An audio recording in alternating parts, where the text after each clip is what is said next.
Hi Ruan, so I decided to do a little bit of a free course for you guys on my YouTube channel.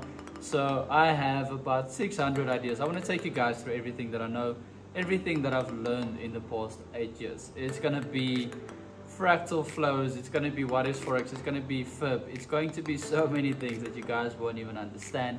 I've read over 1,300 Forex books, I've done over R1 million worth of courses. So I want to show you guys that there's multiple ways out there. For me, I found what worked for me, but there is things that I know that might be working for you.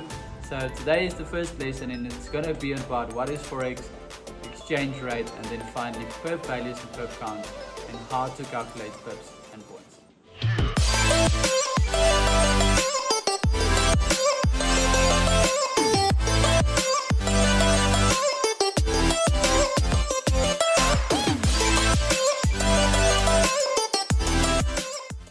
So first topic is going to be what is Forex trading. I think that's obviously the most asked question. Everyone that's not used to Forex trading obviously sees all these Forex traders, everything happening around the market.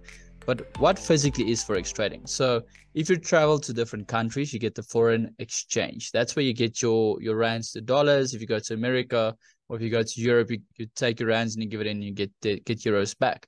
So there's an exchange rate happening between that. So at the moment, the dollar rand, I think it's sitting at 19 point something, 18.91. So if I take $1 now, or if I want $1, I need to give 18.91 rand to the US, and that will obviously get me my money back. But Forex trading is something different.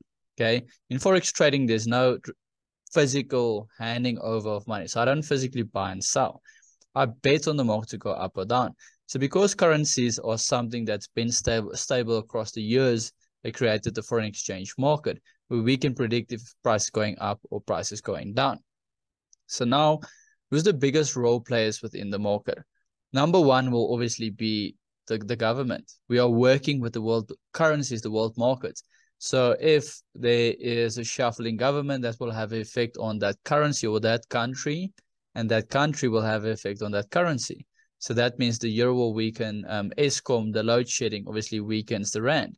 So that means that the rand is going down and then your USD ZAR goes up, and that's why we're sitting at 19 rand for dollar at the moment. So then secondly, we have the banks and the investment firms. So a bank is actually one of the biggest contributor to the Forex market. So most people that will call Forex a scam usually have money in an investment in a bank where they get 6 or 7% a year, where in fact that money is being traded for the live Forex market that you call a scam. So yes, there's a lot of scams in the market, but Forex trading isn't a scam. FNB trades Forex, Absa trades Forex, or Barclays, whatever you want to go. So banks is the biggest contributor to the market in a sense of volume. Secondly, you have your hedge funds, your investment firms, your private equity firms. So these investment funds, you get one on Wall Street is the biggest ones, and then also on Mayfair as well in London. So these investment companies also push billions of dollars through the market on a daily basis. Okay. So finally, you get yourself, which is the retail trader. Us as the retail trader, is it easy for us to trade the Forex market? Not at all. Is it possible? 100%.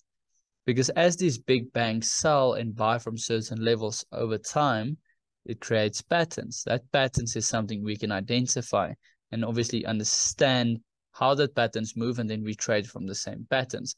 We must remember that we see the exact same market as they are seeing, so we can actually figure out what they are seeing and why they are doing what they're doing. And once we have that with a good risk management structure, good risk reward structure, profitability becomes possible.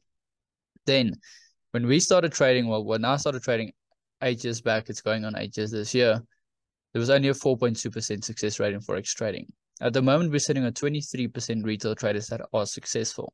So if you look at it as people, how many guys, or let's say go in this topic, how many people do you see that say, I'm going to be a rugby player for the Springboks? I mean, I was one of those people. But realistically, only 25 or 30%, 30 of us will be making it, meaning that the chances is 0.0001% to become a Springbok. But we keep that dream alive. But now people say, like, well, there's a 23% success rate. It's like, it's impossible. But we don't understand, there's not facts or statistics on other industries as Forex trading, because Forex trading is numbers and it's on a system. So it's easy to track it. So it is more than possible to become a full-time trader. Then the Forex market is only live 5 days a week. Okay. So Sunday evening at 11 or 12, depending on which time of the year the market opens. And it closes at Friday 11 or 12, depending on which time of the year it is as well. Daylight savings, it's at 12, and then obviously the rest of the year it's at 11. Then Forex at the moment, I can be a little bit incorrect, but $6.4 trillion on a daily basis. So it is the biggest market in the world. Okay. Then you guys can obviously read that. I will be making this book available for all of you guys. I will tell you guys how to get the book as well after we're done with everything. So you get multiple currencies that you can trade. You get the NZD, New Zealand dollar. You get the Australian dollar, US dollar. You get the rand, you get the Japanese yen, this Swiss franc. So you can trade all those currencies, but you don't just trade the currency. You trade two currencies against one another. So the Australian dollar versus the US dollar versus the rand. So you trade those currencies against one another. So what we in fact trade is what's called the exchange rate. So how does the exchange rate work? So you always get two currencies. And the first currency is your base currency. In this instance, the euro is the base currency. Second currency is the quote currency. So your base currency is always 1. So 1 of this equals how many of that? Okay. So in this instance, we're working with the euro versus the dollar, which is two of the most stable currencies we have at the moment. So in this point, when the screenshot was taken, 1 euro equaled 109,620 USD. So if you guys watch news, you'll see 1.09. Okay. In Forex, they add decimal points, obviously due to volatility, bigger movements, etc., because there's way more money fluctuating within the Forex market than any other market. So if we look at USD ZAR at the moment, $1 equals 18.91310 Rand. So if we open the news, it's going to be 18.91. But once again, more decimal points, more profits. Okay. Then another explanation as well in the book is just USD ZAR. The reason I explain USD ZAR is most of my audience come from South Africa. So I try and show you guys obviously how the rand works and how it makes sense, etc., etc. Okay. Then the market doesn't move in cents. Okay. So if we actually look at the news, whatever, we'll say 20-cent difference or a 1 rand difference. So in the Forex market, we work with a thing called pips and points. Okay. So I want you guys to understand that every platform that we will use, but we'll also make separate videos on that, it talks about points. Okay. If you open your MetaTrader and you drag and see how much you're going to be risking, it's going to say points. So a lot of people will probably hate me for using points, not pips, but every platform uses points. So I just stick to what the platform is giving me because I never try and overcomplicate trading. Trading is already complicating as it is. So make the simple things simple. Don't try and sound smart. It's not about sounding smart. It's about making money. So for me, I stick to points and I keep it as simple as possible. Okay.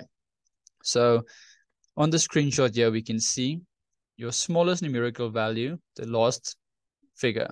That's a point. Okay. Then secondly, we have the 3, that is the pip. So this will be 3.1 pips or 31 points. So with points, 1 is 1. With pips, 1 is 10.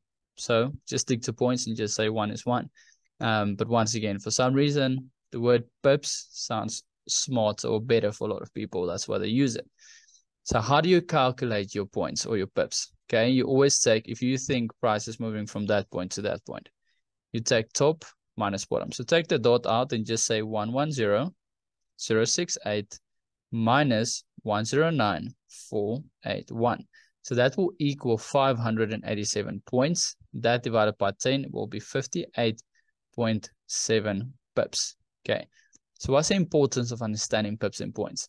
Pips and points will eventually be where we go and calculate how much money we're going to be risking or how much money we are going to be making. Okay. Then the final thing for today's lesson is pip values. Okay.